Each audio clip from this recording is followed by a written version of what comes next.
अस्सलाम वालेकुम dear students. आज हम पढ़ेंगे क्लास 9 की मैथ की एक्सरसाइज 1.3। 1.3 के क्वेश्चन नंबर 1 में वो हमसे क्या कह रहा है, right base and exponent of the following. आपको यहाँ पर जो है वो वैल्यूज़ दे दी गई है, आपने बताना है कि इसमें से बेस कौन सी है और एक्सपोनेंट कौन सी है। मैंने यहाँ पे एक एग्जाम्पल ली है। फॉर एग्जाम्पल 8 की पावर हम लिखते हैं 2। तो ये जो पावर है आपके पास, इसको हम एक्सपोनेंट भी कहते हैं। एक्सपोनेंट कह रहे हैं या पावर, बात एक ही है।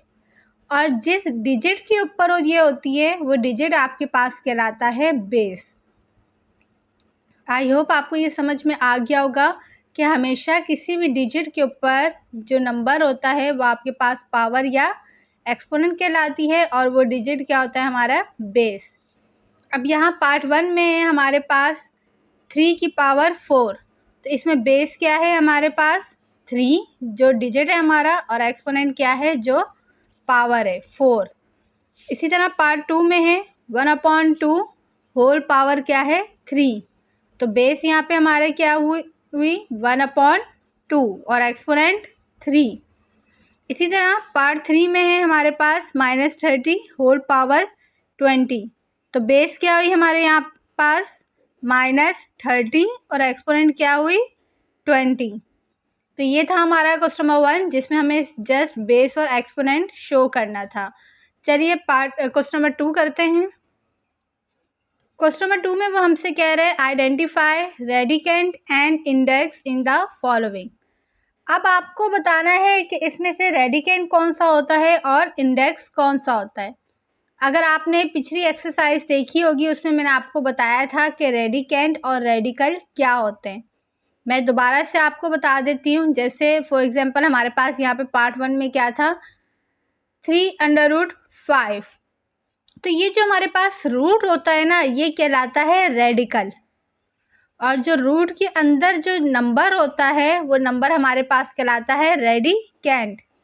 और ये जो रूट के बाहर इस तरफ ये जो नंबर होता है ये कहलाता है इंडेक्स। अब वो नंबर कोई भी हो सकता है। अब इसमें हमें क्या बताना है, radicand and index. It means जो रूट के इस तरफ वाला नंबर है वो बताना है और रूट के अंदर जो नंबर है वो आपको बताना है। अब पार्ट 1 में हमारे पास क्या है 3√5। तो यहाँ हमारे पास रेडिकेंट क्या हुआ 5 और इंडेक्स क्या हुआ 3। इसी तरह पार्ट 2 है। पार्ट 2 में क्या है 4√x/y। तो यहाँ हमारे पास रेडिकेंट क्या है x/y और इंडेक्स क्या है 4। इसी तरह पार्ट 3 है हमारे पास 5√x²y/z। तो यहाँ रेडिकेंट क्या है हमारे पास x²y/z और इंडेक्स क्या है 5। नेक्स्ट मूव ऑन होते हैं क्वेश्चन नंबर 3 की तरफ। Transform the following into exponential form. अब यहाँ पर आपके पास सवाल दे दिया गया है, आपने इसको एक्सपोनेंशियल फॉर्म में कन्वर्ट करना है। फॉर एग्जांपल यहाँ पर हमारे पास है रूट में 4। अब हमें पता है जहाँ पर कोई इंडेक्स नहीं होता वहाँ पे क्या होता है 2। मोस्टली स्टूडेंट्स क्या कर देते हैं, कोई 1 लिख देता है, कोई 0 लिख देता है। तो जहाँ पर रूट में कोई इंडेक्स ना हो तो वहाँ पे हम 2 लिखते हैं। अब आपको जो है ये रेडिकल हटाना है क्योंकि आपको एक्सपोनेंशियल फॉर्म चाहिए। एक्सपोनेंशियल फॉर्म में क्या होता है कि जो आपके पास रेडिकल है वो हट जाता है। तो इसको हम कैसे करके लिखेंगे 4 और इस पर पावर क्या आ जाएगी, जो हमारा इंडेक्स होता है उसको हम पावर में लिखते हैं लेकिन 1/, की फॉर्म में। तो यह आ जाएगी इसके ऊपर पावर 1/2। तो ये आपके पास कहलाती है एक्सपोनेंशियल फॉर्म। जैसे यहाँ पे हमारे पास पार्ट 1 में गिवन है √3/4।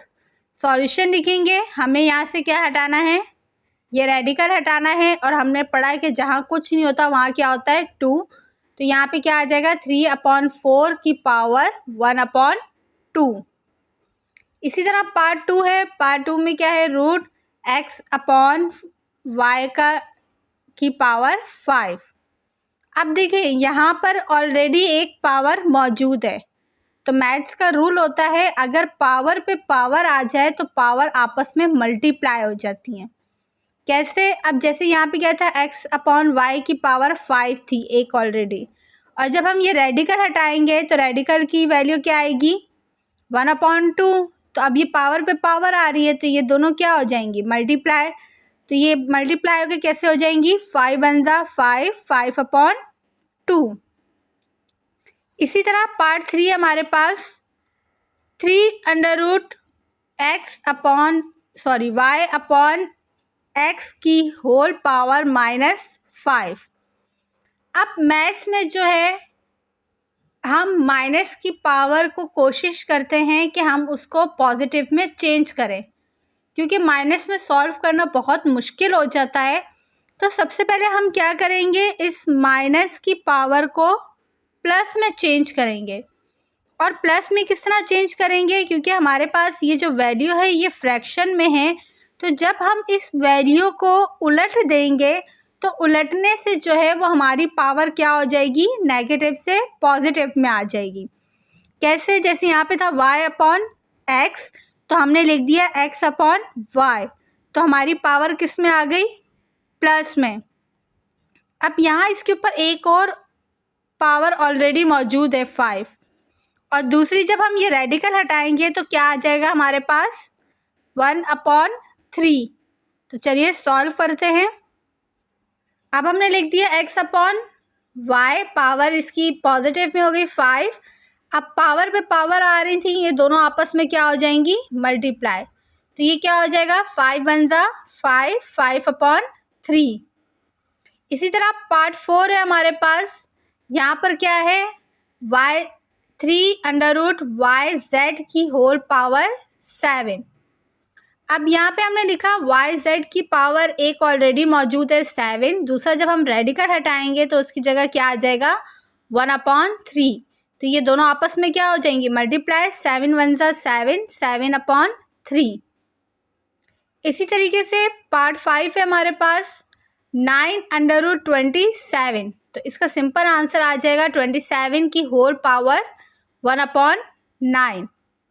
इसी तरह पार्ट 4 है हमारे पास, 3√-64 की होल पावर स्क्वायर।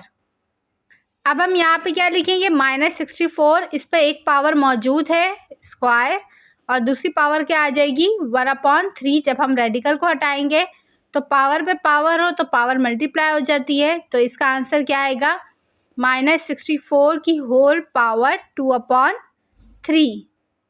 तो आई होप आपको ये तीनों सवाल अच्छे से समझ में आ गए होंगे और आपको कॉन्सेप्ट भी क्लियर हो गया होगा। तो अगर आपको मेरी वीडियो अच्छी लगे, प्लीज़ मेरी वीडियो को लाइक, शेयर एंड सब्सक्राइब ज़रूर करिएगा। Thank you. अल्लाह हाफिज़।